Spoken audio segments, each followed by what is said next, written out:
أما بعد فأعوذ بالله من الشيطان الرجيم بسم الله الرحمن الرحيم إنه عليم بذات الصدور صدق الله مولانا العظيم وصدق رسوله النبي الكريم الأمين الرؤوف الرحيم الصلاة والسلام عليك يا سيدي يا رسول الله وعلى آلك وأصحابك يا سيدي يا حبيب الله عزیز القدر خطیب اہل سنت جناب حضرت علامہ مولانا حافظ قمر شہزاد چشتی صاحب و دیگر مقتدر علماء کرام، معززین شہر، برادران اسلام، برادران طریقت، برادران محبت، السلام علیکم ورحمۃ اللہ وبرکاتہ۔ اللہ کریم کا بے پایا احسان ہے کہ جس نے ہمیں اپنے گھر میں حاضری کا شرف عطا فرمایا اور سجدہ بندگی کی توفیق نصیب فرمایا۔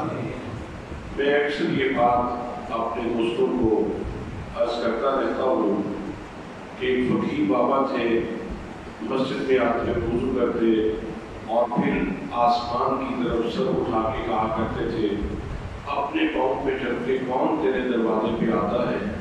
یہ تو تیرا کرم ہے جو مجھے اٹھانا تھا۔ اپنے پاؤں پہ چل کے کون تیرے دروازے پہ آتا ہے؟ یہ تو تیرا کرم ہے جو مجھے اٹھا لاتا ہے۔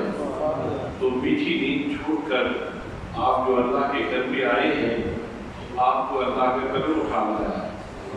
یہ انتہائی عنایت ہے پروردگار عالم کی، یہ اس کی مہربانی ہے کہ اس نے اپنی ماقام میں حاضری کے لیے آپ کے ماتھے کو، آپ کی پیشانی کو منتخب کیا ہے۔ دعا ہے کہ اللہ کریم یہ سعادت ہمیشہ آپ کے مقدر میں سب فرمائے، جاری فرمائے، اور ہمیشہ ہم سب اپنے رب کی بارگاہ میں سجدہ بندگی، سجدہ محبت ادا کرتے ہیں۔ حضرات محترم، آج کی اس باوقار محفل میں میں نے چند انتہائی اہم باتیں آپ سے کرنی ہیں۔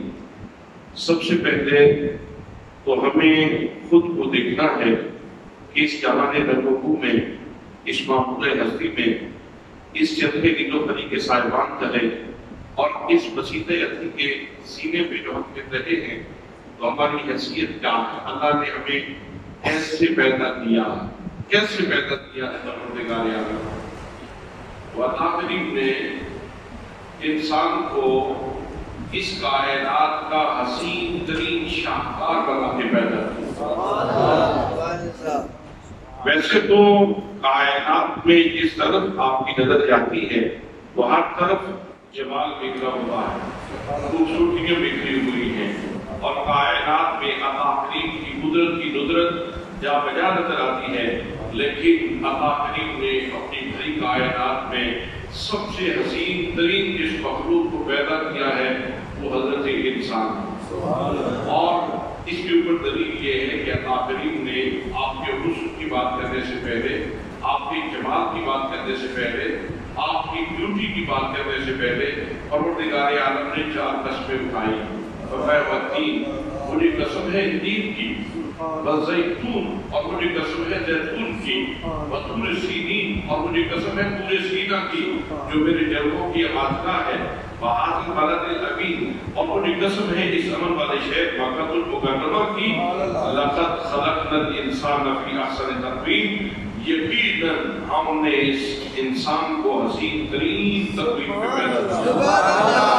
تکبیر، اللہ رسالت، تحقیق، حیدری۔ حضرات، قسم تو قسم ہی ہوتی ہے، لیکن قسم اٹھانے والے خود اس کے ساتھ قسم کا مرتبہ بھی بڑا ہو جاتا ہے۔ اگر ایک عام عالم قسم اٹھاتا ہے تو اس کی قسم کا اپنا درجہ ہے، لیکن اگر غوث اعظم قسم اٹھائیں تو ان کی قسم کا درجہ اس سے بلند ہوگا۔ اور اگر غوث اعظم کی جگہ پہ حضرت امام حسین قسم اٹھائیں تو ان کی قسم کا درجہ اور بلند ہوگا، اور اگر امام حسین رضی اللہ تعالیٰ عنہ کی جگہ پہ امام الانبیاء قسم اٹھائیں تو آپ کی قسم کا درجہ اس سے بھی بلند ہوگا۔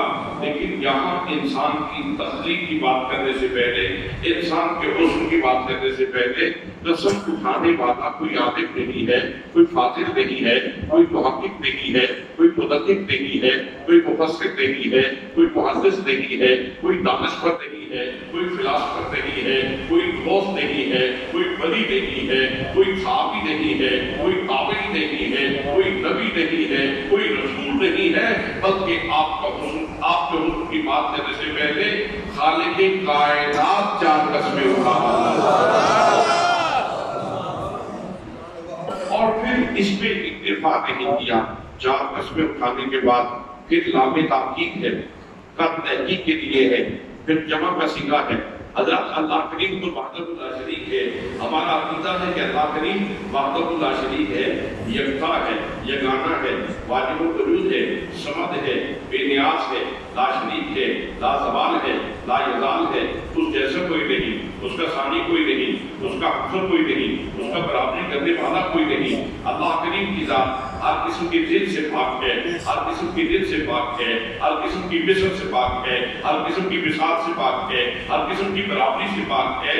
تو جب وہ اللہ کریم وحدہ لا شریک ہے، اور سورہ اخلاص میں ہمیں یہی سبق بتایا گیا، لیکن یہاں اللہ کریم نے انسان کے حسن کی بات کرنے سے پہلے اللہ کریم نے صیغہ بھی جمع کا استعمال فرمایا ہے۔ اب اگر تاکیدات کو دیکھیں، ایک قسم، پھر دوسری قسم، پھر تیسری قسم، پھر چوتھی قسم، پھر لام تاکید، پھر قد تحقیق کے لیے، پھر اس کے بعد جمع کا صیغہ، اور یہ سارے کے تمام کرنے کے بعد پھر کہا جا رہا ہے کہ میں نے تجھے بہت حسین بنایا، میں نے تجھے بہت حسین بنایا ہے۔ حسین ترین بنا کر کے پھر مزید گرم یہ فرمایا یہ سورج، اس کی معراج یہ ہے کہ تیری نوکری کرے۔ سورج جب اپنی شعائیں انسان کی خدمت میں پیش کر دیتا ہے تو سورج کی معراج ہو جاتی ہے۔ چاند جب اپنی چاندنی اور اپنی ٹھنڈک انسان کی خدمت میں پیش کر دے تو چاند کی معراج ہو جاتی ہے۔ ہوا جب اپنی برودت انسان کی خدمت میں پیش کر لے تو ہوا کی معراج ہو جاتی ہے۔ درخت اپنے سینے پہ پھل اٹھا کے کھڑے ہیں، انسان کے منتظر ہیں انسان آئے اور آپ کے پھل لے لے تاکہ ہماری معراج ہو جائے۔ تو درختوں کی معراج یہ ہے کہ ان کا پھل انسان تک پہنچ جائے۔ سبزیاں پھیلی ہوئی ہیں زمین کے اوپر اور انسان کا انتظار کر رہی ہے، اور جب انسان سبزی کھا لیتا ہے تو اس بیل کی معراج ہو جاتی ہے جس کا پھل انسان تک پہنچ جاتا ہے۔ اللہ سے محترم، اسی طرح چاول کا پہاڑ ہے، وہ اپنے سینے میں سونا لیے کھڑا ہے اور انسان کا منتظر ہے انسان آئے اور اپنی امانت کو سن کرے تاکہ میری معراج ہو جائے۔ تو سارے نمک یہ چولہا کھڑا ہے اور اس کے سینے میں کوئلہ ہے، نمک ہے، اور یہ وہ لیے کھڑا ہے امانت اور انسان کا منتظر ہے۔ جب اس کی وہ چیز انسان تک پہنچ جاتی ہے تو انسان سے یہ اس کی وہ سارے نمک کی معراج ہے۔ تو حضرات میں عرض کرتا ہوں، چاند انسان کی خدمت کر کے اس کی معراج ہو جاتی ہے، سورج انسان کی خدمت کرے تو اس کی معراج ہو جاتی ہے، درخت انسان کی خدمت کرے تو اس کی معراج ہو جاتی ہے۔ تو باقی ساری کائنات کو اللہ کریم نے انسان کا خالق بنایا ہے اور انسان کو مخدوم بنایا ہے۔ کہا باقی سب تیری چاکری کے لیے ہیں اور تو میری بندگی کے لیے ہے۔ ارے رسالت، ارے تحقیق، ارے حیدری۔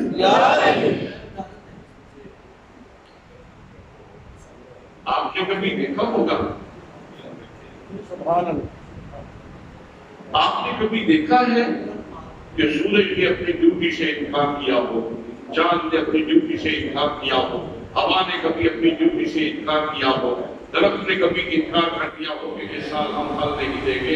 حضرات، ہر چیز اپنی ڈیوٹی ادا کر رہی ہے۔ ایک انسان ہے جو اپنے رب کو بھول جاتا ہے، جو اپنے رب سے غافل ہو جاتا ہے۔ تو حضرات محترم، آپ حسین ترین شاہکار ہیں اللہ کی قدرت کے، اور پھر مخدوم ہے اس کائنات کے۔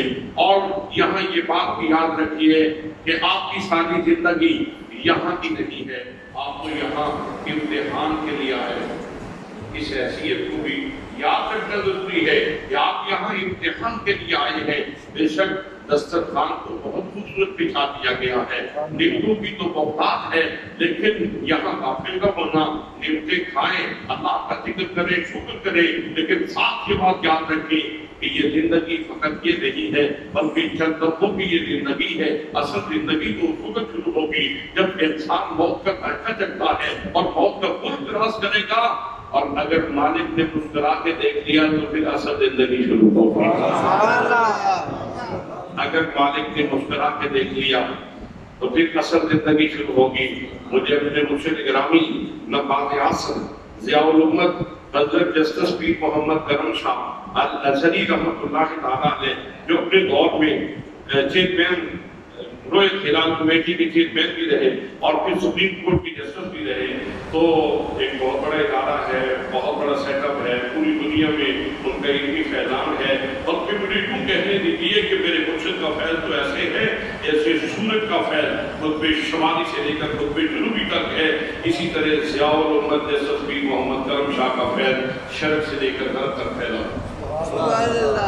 تو ایک دفعہ آپ کسی سرکاری دورہ پہ باہر تشریف لے گئے تو واپس آئے تو طالبہ نے عرض کی کہ حضور آپ اکثر گورنمنٹ کی نمائندگی فرماتے ہیں اور دوسرے ملکوں میں آپ جاتے ہیں نمائندگی کرنے کے لیے، نہ جانے کی خبر نہ آنے کی خبر، چھوٹے چھوٹے لوگ جاتے ہیں اور جاتے ہوئے اخباروں میں سرخیاں لگتی ہیں کہ حضرت جا رہے ہیں، حضرت واپس آ رہے ہیں۔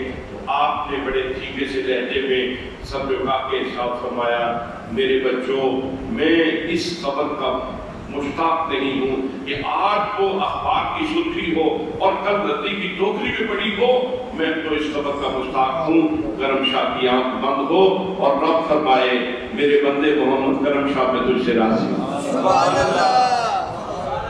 اصل زندگی تو اس دن سے شروع ہوگی جب مالک مسکرا کے دیکھے گا اور کہے گا کہ جیسے میں نے تجھے پابند کیا تھا تو نے پابندیوں کو پورا کیا ہے اور اب میں نے یہ جنت کی بہاریں تیرے کام کر دی ہیں، اب ان میں تم رہو اور ان سے استفادہ کرو۔ حضرات یہاں ہم بطور امتحان زندگی گزار رہے ہیں۔ فرمایا وَلَنَبْلُوَنَّكُمْ بِشَيْءٍ مِّنَ الْخَوْفِ وَالْجُوعِ وَنَقْصٍ مِّنَ الْأَمْوَالِ وَالْأَنفُسِ وَالثَّمَرَاتِ وَبَشِّرِ الصَّابِرِينَ، کہ ہم ضرور آزمائیں گے تمہیں کسی ایک چیز کے ساتھ، بِشَيْءٍ مِّنَ الْخَوْفِ خوف دے کے آزمائیں گے، والجوع بھوک دے کے آزمائیں گے، وَنَقْصٍ مِّنَ الْأَمْوَالِ مالوں میں کمی کر کے آزمائیں گے، وَالْأَنفُسِ جانوں میں کمی کر کے آزمائیں گے، وَالثَّمَرَاتِ پھلوں میں کمی کر کے آزمائیں گے۔ آپ دو طرح کے لوگ ہوں گے، کچھ بے صبری کرنے والے ہوں گے اور کچھ صبر کرنے والے ہوں گے، تو معبود آپ کو خوشخبری دے دیجیے وَبَشِّرِ الصَّابِرِينَ، ارے صبر کرنے والوں تمہیں خوشخبری ہو کہ تمہارا رب تم پہ راضی ہے۔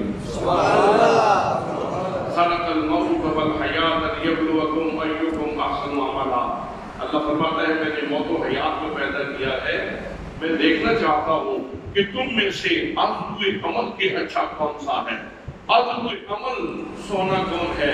میں نے تمہیں بہت سونا بنایا لیکن کچھ خوبصورتی کو تیرے ذمہ ڈالی ہے کہ تو اپنے عمل کو کتنا خوبصورت بناتا ہے۔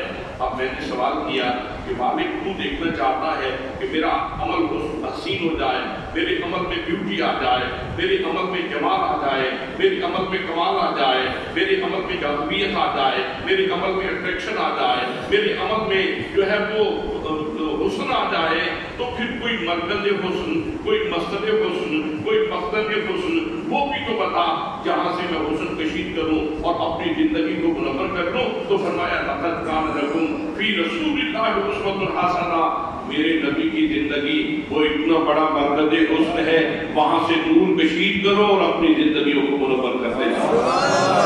نعرہ تکبیر، نعرہ رسالت، نعرہ تحقیق، غلام ہے غلام ہے رسول کے غلام، یہ رسول میں سرکار کی آمد، سرکار کی آمد، نعرہ تکبیر۔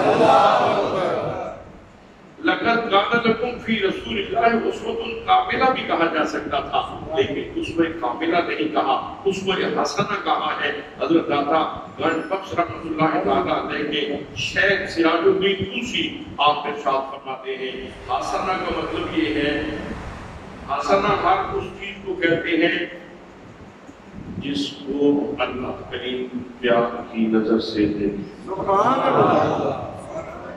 یہ جملہ میں نے دھیرے سے اس لیے بولا، اس لیے کہ اگر بابا فرید سنتے تو وجد میں آتے، سبحان اللہ، غریب نواز سنتے تو وجد میں آتے، سلطان بابو سنتے تو وجد میں آتے۔ یہی لوگ ہیں جو جانتے ہیں کہ اللہ کی نظر کسی کے اوپر محبت کی ہو تو وہ کتنا خوشبخت ہوتا ہے۔ دعا بھی ہمیں ایک دعا کی تلقین کی گئی ہے، جامع ترین دعا ہے، جامع ترین دعا ہے۔ اگر مختصر سے لمحے میں اللہ سے سارا کچھ مانگ لینا چاہتے ہو تو میرے آقا نے کتنی خوبصورت دعا تلقین فرمائی، ربنا آتنا فی الدنیا حسنۃ وفی الآخرۃ حسنۃ، کہ مجھے دنیا میں بھی ہر وہ چیز دینا جس کو تو پیار کی نظر سے دیکھتا ہے، اور آخرت میں بھی وہی کچھ دینا جس کو تو پیار کی نظر سے دیکھتا ہے۔ میں صرف یہ میری جھولی میں جتنے پھول ہوں میں ان پھولوں کا سوالی ہوں جس کو تو پیار کی نظر سے دیکھتا ہے، اور جس کو تو پیار کی نظر سے نہیں دیکھتا وہ میری جھولی میں نہ ڈالنا، مجھے اس کی ضرورت نہیں ہے۔ تو حضرات محترم، اللہ نے فرمایا لَقَدْ كَانَ لَكُمْ فِي رَسُولِ اللَّهِ أُسْوَةٌ حَسَنَةٌ، میرے پاک نبی صلی اللہ علیہ وسلم کی زندگی میں تمہارے لیے اسوہ حسنہ ہے، بہترین نمونہ ہے۔ اصل میں بتلانا یہ مقصود تھا کہ محبوب کی زندگی ایسی ہے، ان کا کوئی ثانیہ ایسا نہیں، کوئی سیکنڈ ایسا نہیں، کوئی گھنٹہ ایسا نہیں، کوئی دن ایسا نہیں، کوئی مہینہ ایسا نہیں، کوئی سال ایسا نہیں جس کے اوپر میں خدا کی پیار کی نظر نہ ہو۔ ان کے اوپر ہمہ وقت میری پیار کی نظر ہوتی ہے، اور جو ان کی سیرت کے سانچے میں ڈھل جاتا ہے، جو ان کی سیرت کے سانچے میں ڈھل جائے، جہاں سے مجھے کسی بندے کی شخصیت میں مصطفیٰ کا حسن نظر آنا شروع ہو جائے، میں اس سے بھی پیار کرنا شروع کر دیتا ہوں، میں اس سے بھی پیار کرنا شروع کر دیتا ہوں۔ تو ڈھل جا مصطفیٰ کے نقشے میں، تو مصطفیٰ کریم صلی اللہ علیہ وسلم کے نقشے میں ڈل جا، تو حضور صلی اللہ علیہ وسلم کی سنتوں کو اپنے سینے سے لگا لے تو تو کامیاب بھی ہو جائے گا، تو حسین بھی ہو جائے گا۔ تو حضرات محترم، میں نے عرض کیا کہ ہم یہاں امتحان دینے والے کی طرح یہاں موجود ہیں۔ نگرانی بڑی شدید ہے، نگرانی بڑی شدید ہے۔ یہ مسجد کا حال ہے، اور اس میں 4 نگران ہوں، تو طلبہ اگر امتحان یہاں دیتے ہیں تو چیٹنگ نہیں کر دیتے ہیں، چیٹنگ نہیں کر دیتے ہیں، لیکن ہو سکتا ہے کہ استاد کی نظر کبھی دائیں بائیں ہو تو کوئی نقل لگا لے، کوئی چیٹنگ کر لے، کوئی داؤ لگا لے، ایسا ہو سکتا ہے۔ اس لیے کہ کسی انسان میں تو کوئی کمزوری بھی ہو سکتی ہے، عام انسان میں۔ حضرات محترم، ہم یہاں دنیا میں امتحان دے رہے ہیں، اور ہمارے اوپر سب سے پہلی نگرانی پروردگار عالم کی ہے۔ اللہ ہمارا نگران ہے، ہماری نگرانی فرما رہا ہے، اور نگران اتنا شدید ہے۔ آپ قرآن مقدس کا مطالعہ کریں، قرآن مقدس میں ہر دوسری تیسری آیت یہاں جا کے ختم ہوتی ہے اللہ سمیع ہے، سننے والا ہے، اللہ بصیر ہے، اللہ دیکھنے والا ہے، اللہ شہید ہے، اللہ مشاہدہ فرمانے والا ہے۔ نحن اقرب الیک من حبل الورید، ہم تمہاری شان سے بھی زیادہ قریب ہیں۔ وَهُوَ مَعَكُمْ أَيْنَمَا كُنتُمْ، تم جہاں بھی ہو ہم تمہارے ساتھ ساتھ ہیں۔ اللہ کریم تمہارے ساتھ ہے، اللہ کریم تمہارے اعمال کو دیکھ رہا ہے، اللہ کریم تمہارا مشاہدہ کر رہا ہے۔ تو اس کو کہتے ہیں آیت مراقبہ، اس کو کہتے ہیں آیت مراقبہ۔ تو قرآن مقدس میں ہر دوسری تیسری آیت جہاں پہ جا کے ختم ہوتی ہے وہاں مراقبے کے الفاظ ہیں، اور سبب یہ یاد کروایا جا رہا ہے اللہ تجھے دیکھ رہا ہے، اللہ تجھے دیکھ رہا ہے، بھئی اللہ تجھے دیکھ رہا ہے، اللہ کریم تجھے دیکھ رہا ہے۔ فَنَجِدْنَهُ عَلِيمٌ بِذَاتِ الصُّدُورِ، وہ تو جہاں خانہ دل میں پیدا ہونے والے رازوں کو جانتا ہے، تیرے دل کی دھڑکنوں سے واقف ہے، تیرے دل کی دھڑکنوں سے واقف ہے، وہ دلوں کے رازوں کو جاننے والا ہے۔ تو قرآن مقدس میں کیا وجہ یہ سبب یاد کروایا گیا اللہ تمہیں دیکھ رہا ہے۔ اور اگر آپ نماز پڑھتے ہیں تو نماز میں بھی یہی سبق ہے، نماز میں بھی یہی سبق یاد کروایا گیا۔ نبی مکرم صلی اللہ علیہ وسلم نے ارشاد فرمایا نماز ایسے پڑھو ان تعبد اللہ کانک تراہ وان لم تکن تراہ فانہ یراک، ایسے کھڑا ہونے کی کوشش کرو جیسے تم اپنے رب کے جلووں کو دیکھ رہے ہو۔ اگر ممکن نہ ہوتا تو یہ ارشاد نہ فرمایا جاتا۔ اس کا مطلب ہے کچھ ایسے خوش نصیب ہوتے ہیں جو یہاں کھڑے ہو کے بہت دور تک دیکھتے ہیں، جو جلووں میں ڈوبے ہوتے ہیں۔ اور فرمایا کہ اگر یہ تصور نہ مان سکے تو پھر کم از کم اتنا تصور کر رکھو کہ اللہ مجھے دیکھ رہا ہے، اللہ کے روپ میں دیکھ رہا ہے۔ اور کسی پیار والے کے لیے، مسکین میرے جیسے مسکین بندے کے لیے مجھے بھی ایک معراج کی بات ہے کہ انسان کھڑا ہو اللہ کی بارگاہ میں اور اس احساس میں ڈوبا ہو شکر ہے مجھ مسکین پہ مالک کی نظر ہے، سبحان اللہ، شکر ہے مجھ مسکین پہ، شکر ہے مجھ مسکین پہ مالک کی نظر ہے۔ دیدار کے قابل کہاں اپنی نظر ہے، دیدار کے قابل کہاں اپنی نظر ہے، یہ ان کی عنایت ہے کہ وہ ان کا ادھر ہے، یہ ان کی عنایت ہے کہ وہ ان کا ادھر ہے۔ تو حضرات میں اس سے کہا ہوں کہ نماز بھی یہی سبق یاد کرواتی ہے کہ اللہ دیکھ رہا ہے، اللہ دیکھ رہا ہے۔ اب یہ نماز وقفے کے ساتھ کیوں ہے؟ صبح سویرے جیسے اٹھتے ہیں تو طبیعت فریش ہوتی ہے اور مصروفیات کی طرح کم ہوتی ہیں، تو صبح سویرے پانچوں نمازیں ادا کر لیتے ہیں اور اس کے بعد جس نے مارکیٹ میں جانا ہے مارکیٹ میں جاتا، جس نے کھیت میں جانا ہے تو کھیت میں چلا جاتا، جس نے نوکری کرنی ہے وہ جا کے نوکری کرتا، اور جو نمازیں صبح سویرے پڑھ لیتے اور چھٹی ہو جاتی۔ لیکن یہ اس میں کیا حکمت ہے کہ ہم 2-3 گھنٹے کے بعد ایک نماز، گھنٹے کے بعد ایک نماز، 1 گھنٹے کے بعد ایک نماز، فجر پڑھو پھر ظہر پڑھو پھر عصر پڑھو پھر مغرب پڑھو پھر عشاء پڑھو، یہ وقفے سے نمازیں کیوں عطا کی گئی ہیں؟ اصل میں یہ سبق یاد کروانا مقصود ہے کہ فجر پڑھو گے تو اس کا پڑھا ہوا سبق دن کے کچھ حصے میں یاد رہے گا اور تمہیں احساس رہے گا کہ میں تو ابھی رب کی بارگاہ میں کھڑے ہو کے یہ کہہ کے آیا ہوں ایاک نعبد و ایاک نستعین، میں تو ہم تو تیری ہی عبادت کرتے ہیں اور ہم تو تجھی سے مدد مانگتے ہیں۔ تو یہ سبق کچھ لمحات تو یاد رہے گا نہ کچھ گھنٹے تو یاد رہے گا، اور جب بھولنے لگے گا پھر دوسری نماز ظہر ادا کر لو، پھر ایک دفعہ پھر یہ سبق ریویژن ہو جائے اور پھر 1 گھنٹے کے بعد پھر نماز عصر ادا کر لو تاکہ اس سبق کی ریویژن ہو جائے، پھر نماز مغرب ادا کر لو تاکہ اس سبق کی ریویژن ہو جائے۔ اور اب جب تم سونے لگے ہو تو یہ جو نیند ہے یہ موت کی چھوٹی بہن ہے، یہ نیند جو ہے یہ موت کی چھوٹی بہن ہے۔ پتہ نہیں سو رہے ہیں، صبح اٹھیں گے نہیں اٹھیں گے، آنکھ کھلے گی نہیں کھلے گی، کیفیت کیا ہوگی؟ تو سونے سے پہلے 17 رکعتیں ادا کی گئی تاکہ اگر تجھے لذت آتی ہے نا نماز پڑھتے ہوئے صحیح طرح لذت اٹھا لے، صحیح طرح سکون لے لے، صحیح طرح سکون لے لے۔ اور رات کیونکہ جہاں محبت کا محل ہے وہاں ساتھ ہی ساتھ خرابیوں کا بھی محل ہے، چادر بڑی ہوتی ہے نا اندھیرے کی تو اس میں لوگ خرابیاں زیادہ کرتے ہیں، اس لیے وہاں سبق زیادہ رکھا گیا کہ یہ بات یاد کر لے کہ میرا رب مجھے دیکھ رہا، میرا رب مجھے دیکھ رہا، میرا رب مجھے دیکھ رہا، میرا رب مجھے دیکھ رہا ہے۔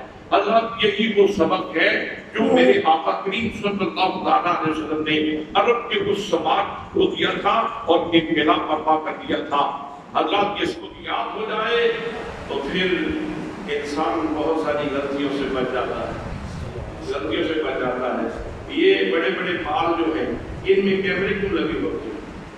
یہ فیکٹری جو ہے اس کے اندر کیمرے کیوں لگے ہوئے ہیں؟ ایڈمن تو اپنے آفس میں بیٹھا ہے اور جہاں جہاں ورکر کام کر رہے ہوتے ہیں وہاں کیمرہ دیکھ رہا ہوتا ہے، ورکر کو بھی خیال ہوتا ہے نہیں بھائی سستی ہوئی تو پکڑے جائیں گے اس لیے کہ کیمرے کی آنکھ دیکھ رہی ہے۔ ارے بھائی کیمرے کی آنکھ سے اتنے ڈرتے ہو، قدرت کی نگاہ کا بھی خیال کرو، وہ تمہیں دیکھ رہا ہے، وہ تمہیں دیکھ رہا ہے۔ مجھے پھر بات یاد آ گئی، ہم ادیب ابی کا میٹرک کا ایف اے کا یہ بالتدریج امتحان دینے کے لیے جب گئے تو صبح سویرے معمول یہ تھا کہ ہم حضرت قبلہ